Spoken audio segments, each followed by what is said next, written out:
Halo teman-teman semua, selamat datang kembali di 12 harian menjadi murid. Nah, kalau kita kemarin bahas bilangan 22 ayat 21 sampai 35, hari ini kita akan lanjutin kayak 36 sampai 41-nya nih teman-teman. Kita akan membahas tentang Balak meminta Bileam untuk mengutuk Israel. Nah, seperti biasa aku akan bacain dulu bacaan firman Tuhan kita untuk hari ini ya teman-teman. Bilangan 22 ayat 36 sampai 41. Balak meminta Bileam untuk mengutuk Israel. Ketika Balak mendengar bahwa Bileam datang, keluarlah ia menyongsong dia sampai ke kota Moab di perbatasan sungai Arnon pada ujung perbatasan itu. Dan berkatalah Balak kepada Bileam, "Bukankah aku sudah mengutus orang memanggil engkau? Mengapakah engkau tidak hendak datang kepadaku? Sungguhkah tidak sanggup aku memberi upahmu?" Tetapi berkatalah Bileam kepada Balak, "Ini aku sudah datang kepadamu sekarang, tetapi akan mungkinkah aku dapat mengatakan apa-apa? Perkataan yang akan ditaruh Allah ke dalam mulutku, itulah yang akan kukatakan." Lalu pergilah Bileam bersama-sama dengan Balak, dan sampailah mereka ke Kiryat Huzot. Balak mengorbankan beberapa ekor lembu sapi dan kambing domba, dan mengirimkan sebagian kepada Bileam dan kepada pemuka-pemuka yang bersama-sama dengan dia. Keesokan harinya, Balak mengambil Bileam dan membawa dia mendaki bukit Baal. Dari situ dilihatnyalah bagian yang paling ujung dari bangsa Israel. Ya, jadi demikian teman-teman bacaan firman Tuhan kita untuk hari ini. Ayo sekarang kita langsung masuk ke renungannya ya guys. Nah guys, hari ini kita masuk ke bagian berikutnya dari drama rohani ini. Setelah kejadian keledai kemarin yang super satir dan penuh ironi, kini Bileam akhirnya tiba di hadapan Balak. Dan disinilah dimulai kompetisi kekuasaan yang baru. Di ayat 36 sampai 37, Balak mendengar Bileam sudah datang. Ia langsung menyongsongnya sampai ke ujung batas Moab. Itu gestur politik tingkat tinggi guys. Kalau sekarang kayak penyambutan red carpet kerajaan yang menandakan betapa pentingnya Bileam bagi Balak. Namun begitu bertemu, nada Balak langsung berubah jadi tersinggung. "Bukankah aku sudah mengutus orang memanggil engkau? Mengapa engkau tidak datang? Kurang berhargakah upahku bagimu?" Balak berbicara seperti majikan yang tersinggung, bukan raja yang berwibawa. Ia kesal karena Bileam yang harusnya berada di bawah otoritasnya berani membuatnya menunggu. Inilah awal dari drama. Si Balak ingin menguasai Bileam dengan cara, "Ya kamu kalau dipanggil datang ke kerajaan saya, segera datang dong. Masa raja suruh nunggu? Siapa Anda?" Gitu kan. Di sisi lain, si Bileam ingin menguasai kata-kata ilahi.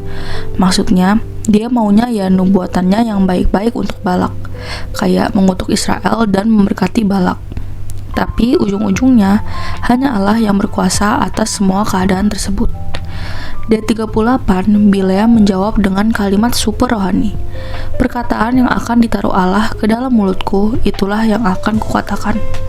Si Bileam seolah ingin menegaskan bahwa dirinya tidak bisa disetir oleh Balak. Mantap nggak tuh? Wait, sebenarnya Bileam sendiri nggak mau sepenuhnya disetir oleh Tuhan. Dari awal, Bileam konsisten dengan satu hal, yaitu dia pengen dapat upah. That's it, period.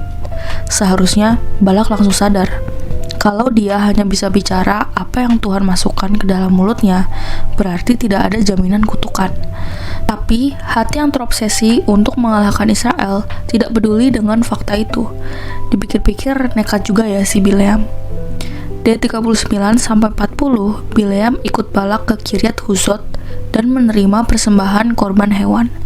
Catatan, korban ini bukan ritual ilahi ya guys, tetapi bentuk keramah tamahan politik, semacam jamuan resmi negara. So guys, korban keramah tamahan ini dalam budaya timur dekat kuno. Biasanya kegiatan ini adalah cara untuk menunjukkan penerimaan untuk mempererat ikatan dan diam-diam memberi tekanan sosial. Bileam mungkin melihat jamuan ini sebagai down payment, aka uang muka dari upah besar yang ia harapkan. Namun, jamuan Balak ini kontras dengan jamuan Allah kepada umatnya di padang gurun. Yang satu penuh kepentingan, yang satu penuh kasih karunia. Di ayat 41, keesokan harinya, Balak membawa Bileam ke bukit Baal, tempat pemujaan yang tinggi. ini adalah tempat strategis untuk melihat seluruh batas Israel, karena dalam pikiran Balak, kutukan harus menyasar wilayah dan wilayah ilahi para dewa. Maksudnya gini guys, jadi dalam pemikiran religius bangsa-bangsa Kanaan, Moab, Midian, dan daerah sekitarnya, dunia dianggap dibagi-bagi menjadi zona kekuasaan para dewa. Tiap-tiap dewa punya wilayah geografi tempat ia berkuasa. Contoh dalam pemahaman mereka, dewa Moab kuat di wilayah Moab, dewa Midian kuat di wilayah Midian, dewa Baal kuat di ketinggian bukit-bukit, dewa tertentu kuat di lembah, sungai, atau gunung tertentu. Misalnya, dewa Yam yang berkuasa di sungai atau air. Dagon, dewa air dan kesuburan, menumbuhkan biji-bijian dan panen. Anat, dewi perang dan lembah dalam tradisi Kanaan, aktifnya di dataran rendah. Dan masih banyak lagi. Nah, si Balak percaya bahwa setiap dewa punya area kekuasaan geografis, dan dari area itu, ritual atau kutukan lebih efektif, jadi lebih afdol. Udah pasti kutukannya akan kena ke Israel, gitulah kira-kira guys. Si Balak pengen membentuk angle kutukan yang paling efektif, tetapi Allah sudah menyiapkan angle berkat yang tidak bisa dihalangi. Di titik ini, Balak berpikir dialah yang memegang kendali peperangan rohani tersebut guys. Kisah ini mengingatkan kita bahwa Israel tidak tahu apa-apa tentang Balak dan Bileam, tetapi Tuhan bekerja di belakang layar untuk melindungi mereka. Dan ini adalah bayangan dari Kristus bagi kita. Pertama, Kristus adalah penengah yang benar, bukan seperti Bileam yang ambigu. Bileam bicara atas nama Allah, tapi hatinya tak sepenuhnya bagi Allah. Kristus bicara atas nama Allah karena ia adalah Allah itu sendiri, setia, murni, dan taat sampai mati. Kedua, Kristus melindungi umatnya bahkan ketika mereka tidak sadar. Israel tidak tahu mereka sedang diincar kutukan. Kita pun sering tidak sadar akan bahaya rohani, pencobaan, dan serangan musuh. Namun Kristus menjadi perisai yang melindungi kita. Ketiga, Bileam berkata, "Aku hanya akan mengatakan apa yang Tuhan taruh di mulutku." Tetapi Kristus berkata, "Makananku ialah melakukan kehendak Bapa." Kristus bukan hanya bicara benar, ia hidup dalam ketaatan yang sempurna. 4. Balak ingin mengutuk Israel, tetapi Allah mengubah kutukan itu menjadi berkat.